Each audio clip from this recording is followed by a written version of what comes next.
Create the life that you want. Otherwise, you'll be dancing around to someone else's tunes. So many people that I know are miserable or at least quite unhappy with the lives that they're living. And very, very often they're kind of blaming other people or making other people responsible for their misery. And if this sounds like you, then stay tuned. Listen to this video because I'm going to share with you what you can do in order for you to start living according to your own choices, to your own values, and create a life that you are proud of and that you are actually fulfilled in. Hi, my name is Martin. I'm here to share with you unapologetically, without filters, without any fluff, my stories, my learnings, my experiences in life, and what I'm learning through my own things that I've been through in life, the difficult moments, the amazing moments, but also things that people I work with go through and the way I'm helping them so that I can also support you on your journey if you're listening to this video. All right, let's dive into today's topic, and I'm quite excited about what I'm about to share with you.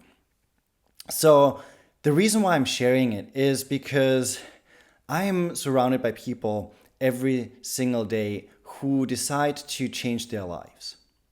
This is what fulfills me. This is what drives me. This is like my passion to guide people from where they are in their current reality, from not being fulfilled, from not living the way they know, or at least they hope that they can, and guiding them to the other side, to guide them to a fulfilled life, to figure out the steps and to really be proud of the progress, be proud of the journey, the ups and downs, the failures, the successes.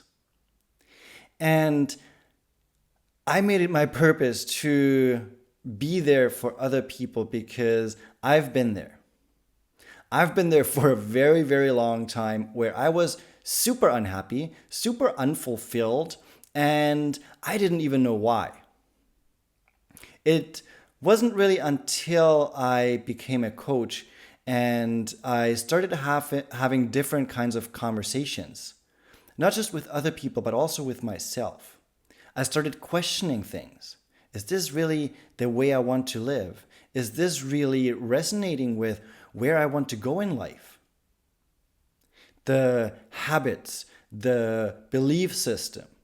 Belief system, if you just take the first letter of each word, BS, well, there's another word with BS, and usually our belief system is BS because we are believing in certain things that don't serve us, that don't get us anywhere except further away from where we want to go. And I encourage you to start looking into your own self, like deep within yourself, and start figuring out what is it that you truly want. Because if you don't know what you really want in life, then which road are you going to take? It's kind of like you're going on a road trip. Well, road trip is the wrong example, but if you have like a set destination, if you go on vacation, but you take, for example, the car.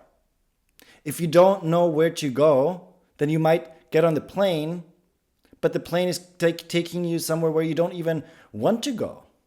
It takes you somewhere and then you get there and you're like, where am I? I don't want to be here. So if you want to figure out which road to take, you have to figure out where you want to go. For a short period of time or in between, like there are times in our lives where it's absolutely okay and actually very good to not know where to go next, to kind of go with the flow. But if you're always doing that, you're directionless. Like you go outside and you don't know, should I turn left, right? Do I go straight? I don't know where I'm going. If you go through life like that all the time, then you can't really figure out what is fulfilling you, what is actually something that you can build. And of course, we have emotions to guide us, but then we're always kind of like within reality, and we have to make do with what's right in front of us instead of creating and planning a little bit ahead of time to figure out what's the next steps that we can take so that we not only get closer to our goals, but actually enjoy the journey. And that in itself is also going with the flow of your inner being, the flow of your true purpose, the flow towards your goals. So you're going with the stream instead of against the stream. And with everything that you do in life, it's relationships, it's work, whatever it is, if you don't know what you want, you are most likely lost. And being lost it's quite difficult. And I've been there multiple times in my life. So for me, that was back in, I think, 2019, where I really started to question myself. That was actually before I became a coach, but it was in the process of me figuring out that that was actually the path towards what I want to do. So I had a conversation with my brother, and it was very, very interesting because he asked me, like, what's your job? And I said acting, because I'm an actor, I'm a coach. Like, I have a lot of different things that I love to do. Right now, I'm focusing 100% on coaching, but back then it was acting. And I said, my job isn't like to be an actor. And he said, well, how do you earn your money? And I was like, well, I have a day job.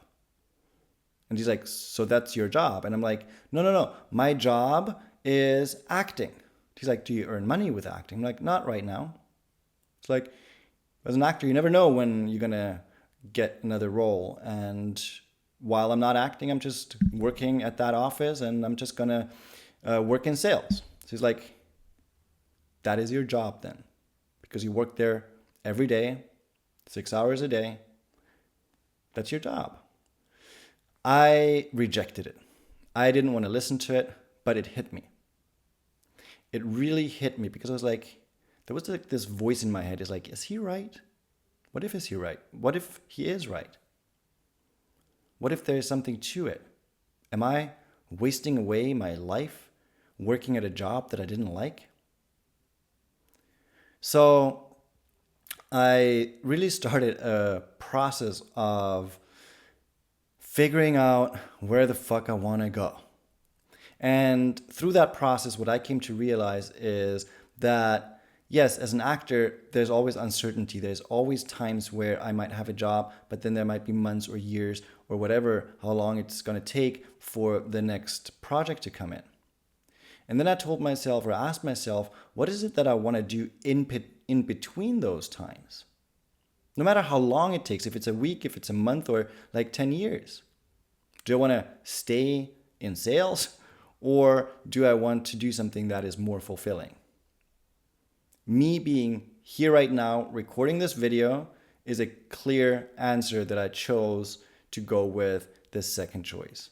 To do something that fulfills me and that brings me joy, and where I get up in the morning, and even if I have a bad day, or like in the beginning of the year, I break up, I still went to work and I was looking forward to it, and I was really like, this is what I want to do. Even though in the beginning of the year, I'm not going to lie, it was a little bit more difficult because I went through so much emotional shit. It was like a shitstorm of emotions, of past trauma, all that stuff. In the past, the job that I had, I wouldn't have gone to work.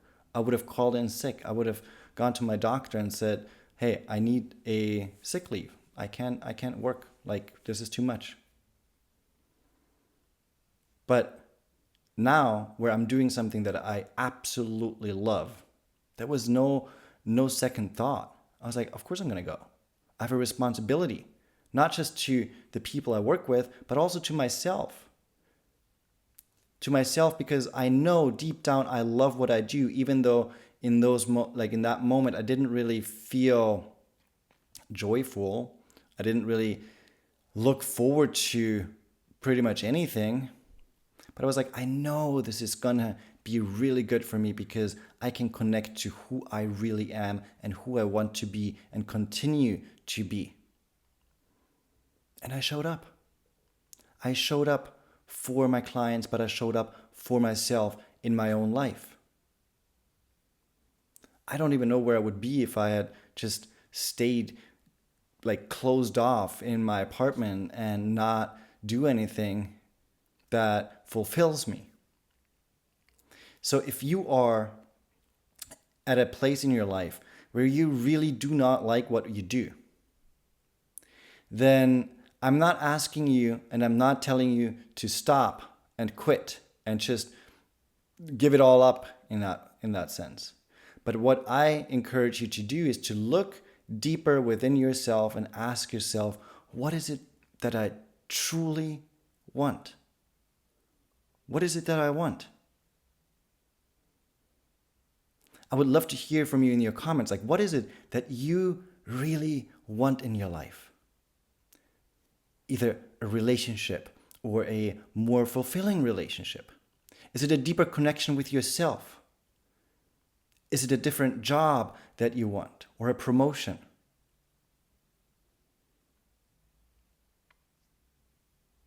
Share it. Because if you share it, that is the first step to creating it. Because as long as it's within you, then it's just stuck. But once you put it out there, you can release it. You can the energy starts flowing and it's going to make a difference. Because that's what I did. I started sharing it with people that I trusted. I shared it with my own coach. My coach said, just ask, if coaching is something that is meant for you, just ask the universe. If it's meant for me, open a door. A couple days later, I got an email for an invitation to an orientation day for a coaching program where they train people to become a coach. I almost deleted it because it was in my spam folder, and I was like, what is that? And I was like, I think I signed up for that. To this day, I do not remember signing up for that orientation, but I ended up training at that school for a year, and it was the most life-transforming experience that I had. It was incredible. It was truly incredible. But that could only happen because I was clear with myself that I want to live a different life. And that by itself didn't change anything, but I took the steps. I made a plan on how to follow through with it. Because just saying it I want a different life, I want to do something different, even if you are specific about what you want, that's just the first step. But then you actually have to internalize it, and then you have to take the inspired action towards that goal. So here's what I suggest that you do. There is a tool, it's called the Wheel of Life. You can look it up online. It's very easy to find. Just type it in, search it, Wheel of Life. And you're gonna get it's basically a wheel, but there's different areas of life. And on that wheel, you have a scale from 0 to 10. First, figure out where are you right now. 0 being the worst case scenario and 10 being your dream life. Figure out where are you right now. And then define the 10, the dream life. And then pick any area of life that is most important to you right now and ask yourself, what is the next step from where I am to where I want to go? Be very, very clear. It's kind of like getting an Uber. If you don't know where you are, it's not going to be able to pick you up. If you don't know where you want to go, it's just going to be driving around aimlessly for a long time.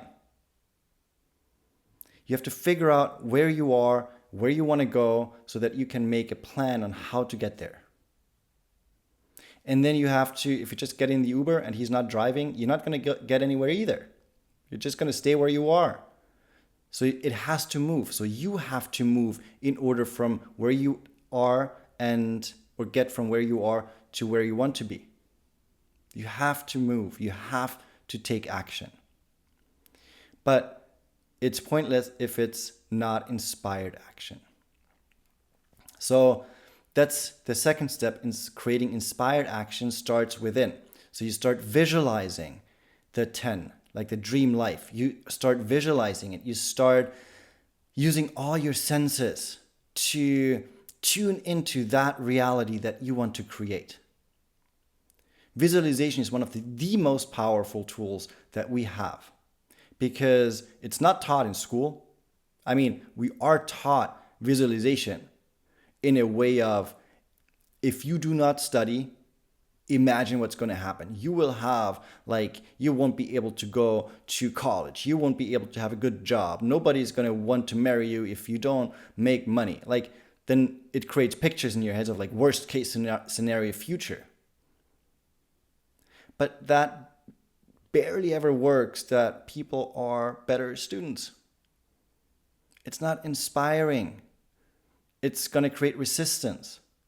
So if you turn it around and make it something positive, it can create, and it will create, a positive feeling, a pull towards your goal, a pull towards where you want to go. But then you might start second guessing you. So that's where the inner work has to come in.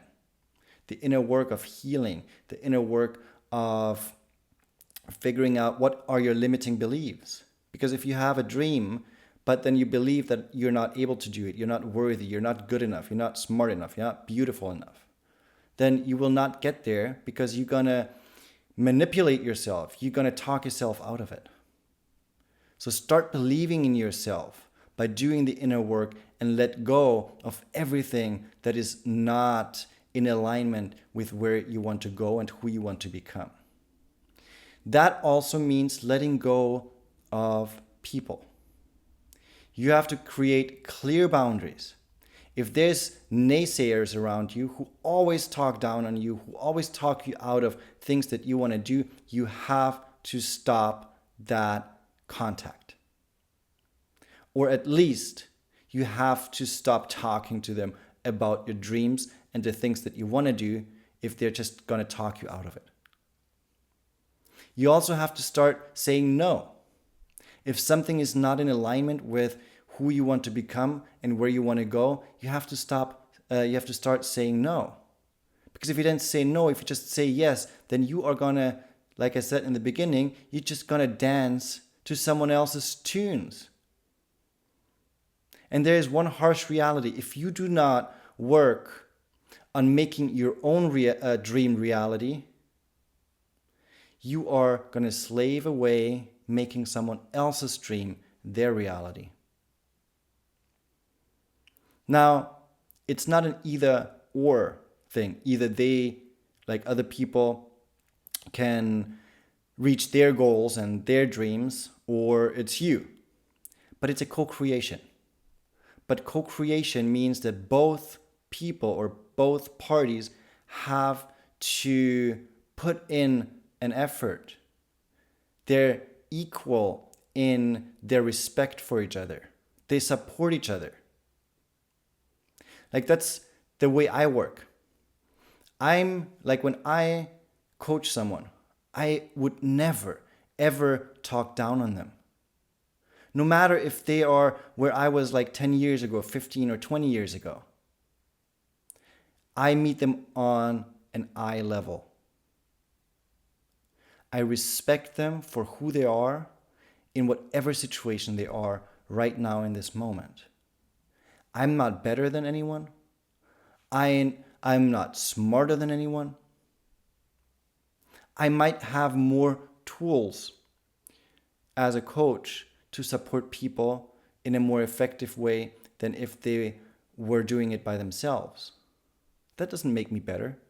That doesn't make me more special or anything. No. It's my responsibility, because it's part of my purpose and part of my mission, to share what I've got. Not for my own gain, because there's a lot of people out there. Let's not beat around the bush. There's a lot of people out there who take advantage of people who are going through like some kind of difficult situation, and they exploit them because they just want to make money. Do I make money by coaching people? Absolutely. Yes, I do. I make good money. But I'm not doing it for the money. Money is part of our human experience, yes, because the way we live, at least right now in society, money is part of the whole thing. So money is important. But I'm not doing it for the money. I'm doing it for my mission, for the purpose of co-creation. Because the feeling I get when someone reaches their goals or when someone has a breakthrough, I can't even describe that feeling. It's like one of the most incredible feelings I can ever experience. Having money, it's nice, but that's not the reason behind it. So being like really immersed in what you do also means that you can start co-creating with other people because you're in tune with yourself. And if you're in tune with yourself, that's how you can fill your own cup, but then you can share with others without having to give away everything that you have, without slaving away. And if both people or both parties do that, what a wonderful experience that is. Even with my clients, they give me so much back, like the appreciation, the trust. I have so many breakthrough moments by coaching other people. And that, for me, is co-creation at its finest. Everybody wins. Lifting each other up, supporting each other. But for you to do that, you have to set boundaries. You have to say no to what does not serve you and to whoever is not in alignment with what you want to create. Because if they're not co-creators, they're going to exploit you one way or another. So look into who you want to become and then figure out who do you want to be part of that creation of life that you want to build together. And boundaries is something that I don't think many of us were taught. For a long time, I didn't have boundaries. I just said yes to everything. Didn't get me where I want to be. And once I started setting boundaries, a lot of things shifted, a lot of things changed, and things became possible that I didn't know and I didn't expect that would be possible for me at all. So please share in the comments, what is your biggest takeaway from this video? What is your goal or dream that you want to create? Because I'm here to co-create with you. So if you share in the comments, I can encourage you, I can support you, and I would be honored if we are on this journey together. Thank you for being here. This is like a huge thing as well. If you're here, that means that you are already in that mindset to transform your life. So thank you for being here. Thank you for co-creating together. And I'm looking forward to seeing you in the next video. Don't forget to subscribe if you want to continue being on this journey together and to be notified when I post my next video. All right, lots of love, big hug.